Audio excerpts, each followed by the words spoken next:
अभी हाल ही में corona virus के चलते प्राइवेट कंपनियों ने कर्मचारियों की सैलरी में कुछ प्रतिशत की कटौती की थी। यह कटौती 5 से 30% तक की थी, क्योंकि कोविड-19 के कारण पूरे देश में लगे लॉकडाउन से उद्योग व व्यापार एक अनिश्चित काल के लिए बंद हो गए थे और अन्न उपजेगा नहीं तो खाएंगे क्या वाली स्थिति उत्पन्न हो गई थी। जैसे जैसे सरकार द्वारा अनलॉक की प्रक्रिया चालू हुई, धीरे धीरे चीज़ें सामान्य होती जा रही थी और सामान्य होती जा रही हैं। पर प्राकृतिक आपदा के बाद सरकार द्वारा उठाया जाने वाला यह कदम देश के नागरिकों, कामगारों व प्राइवेट क्षेत्र में काम करने वाले कर्मचारियों के लिए बैक टू बैक एक दोहरी मार बनकर आ रहा है। नमस्कार दोस्तों, जी हाँ, हम बात कर रहे हैं न्यू वेजेस कोड, जो सरकार द्वारा 1 अप्रैल 2021 से लागू होने जा रहा है। जिसके लागू होने से आपकी टेक होम सैलरी यानी कि वह सैलरी जिसका एसएमएस आपको महीने के शुरुआती दिनों में मिलता है कि आपके अकाउंट में इतना पैसा क्रेडिट कर दिया गया है सैलरी हेड से, वह कम होने जा रहा है। दोस्तों, नए नियम को जानने से पहले सैलरी के कुछ कंपोनेंट्स जिनका इस नए नियम में अच्छा और अहम रोल है उन्हें समझ लेते हैं, जिसके बाद नए रूल को समझने में आसानी होगी। सैलरी के ये कंपोनेंट हमने अपने सैलरी स्लिप में हमेशा देखे हैं, या कंपनी ज्वाइन करते वक्त जब हम सैलरी का डिस्कशन करते हैं तो हम समझते हैं और हमें बताए जाते हैं। पहला कंपोनेंट है सीटीसी यानी कॉस्ट टू कंपनी। जितना पैसा कंपनी एक साल में आप पर खर्च करती है उसको सीटीसी कहा जाता है। उसमें आपकी इनहैंड सैलरी से लेकर इंश्योरेंस, सोशल सिक्योरिटी कंट्रीब्यूशन सब होता है। अगला कंपोनेंट आता है बेसिक सैलरी यानी कि बेस इनकम, जो आपकी कंपनी अपने रूल्स एंड नॉर्म्स के अकॉर्डिंग डिसाइड करती है।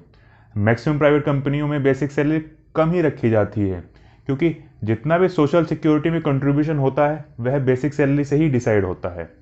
इसके बाद आता है अगला कंपोनेंट पीएफ यानी कि प्रोविडेंट फंड, जो सरकार द्वारा हमारे भविष्य यानी कि हमारे फ्यूचर के लिए व्यवस्था बनाई गई है, जिसका अमाउंट हमें रिटायरमेंट के वक्त मिलता है। पीएफ हमारी बेसिक सैलरी का 12% हर महीने काटा जाता है। इतना ही अमाउंट एम्प्लॉयर यानी कि कंपनी द्वारा जमा किया जाता है। इसके बाद आता है ग्रेच्युटी। इसका पैसा भी हमें पीएफ की तरह रिटायरमेंट के वक्त ही मिलता है या जब हम कंपनी छोड़ते हैं, लेकिन इसके लिए एक नियम है कि कम से कम आपको 5 साल अपनी कंपनी में काम करना होता है। उससे पहले अगर आप छोड़ेंगे तो आपको ग्रेच्युटी का लाभ नहीं मिलेगा। लास्ट आता है दोस्तों अलाउंसेस। अलाउंसेस बेसिक सैलरी और सोशल सिक्योरिटी कंट्रीब्यूशन के अलावा सैलरी स्लिप में जो भी अमाउंट मेंशन होता है वह अलाउंस के हेड में आता है। यानी कि बेसिक सैलरी और सोशल सिक्योरिटी कंट्रीब्यूशन के अलावा जो भी अमाउंट आपको सैलरी में दिया जाता है वो आपके अलाउंसेस के रूप में आपको मिलता है।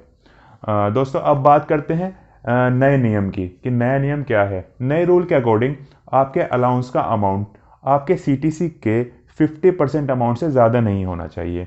फॉर एग्जाम्पल, यदि आपका सीटीसी 6 लाख रुपया है, आपका सीटीसी 6 लाख रुपये पर एनम है, तो आपका जो अलाउंसेस होगा वो 3 लाख से ज़्यादा नहीं हो सकता है सालाना।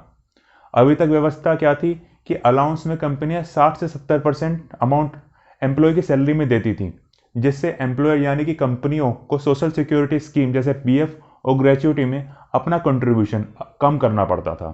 पर नए नियम के हिसाब से बेसिक का हेड अगर 50% रखते हैं तो पीएफ और ग्रेच्युटी का कंट्रीब्यूशन जो कंपनियों की तरफ से जितना कम होता था वो बढ़ाना पड़ेगा। और दोस्तों, ये कंट्रीब्यूशन बढ़ेगा कहाँ से? ये हमारे सीटीसी से बढ़ेगा, जिससे टेक होम सैलरी जो हमारा क्रेडिट होता है अमाउंट वो कम हो जाएगा। सरकार का पक्ष क्या है इसमें? सरकार कहती है कि हम कर्मचारियों के भविष्य के लिए सोच रहे हैं कि कर्मचारियों को रिटायरमेंट के समय एक रिटायरमेंट कॉर्पस, एक अच्छा अमाउंट मिल सके।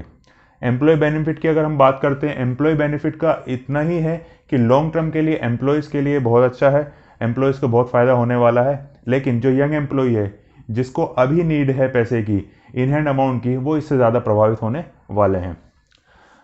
सरकार की अगर बात करें दोस्तों, जैसा कि हम जानते हैं फिस्कल डेफिसिट की हालत और जीडीपी की हालत कोरोना के चलते और उससे पहले क्या थी और कोरोना के बाद क्या हो गई है, नेगेटिव में ग्रोथ चली गई है। इस स्थिति में सरकार को भी फंड्स की ज़रूरत है जो सोशल सिक्योरिटी के नाम पर ही डिपॉजिट हो सकता है, और सरकार उसको अपने हिसाब से नए नए बॉन्ड्स में नए नए जगह इन्वेस्ट करके उसका इंटरेस्ट कमा सकती है, उसको नई नई स्कीम्स में लगा सकती है।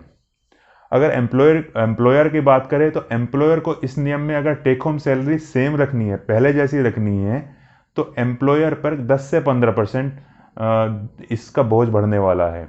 आखिर में हम यही कहना चाहते हैं कि सरकार कुछ ऐसा नियम या ऐसा कोई रूल डिफाइन करे या कोई ऐसा फॉर्मूला डिफाइन करे जिससे कि एम्प्लॉयर पर भी उसका कम इम्पैक्ट पड़े, और जो एम्प्लॉय हैं जो वैसे ही इस पेंडेमिक से इतना परेशान हो चुके हैं उन पर एक्स्ट्रा बर्डन ना झेलना पड़े या उन पर एक्स्ट्रा बर्डन ना पड़े। धन्यवाद।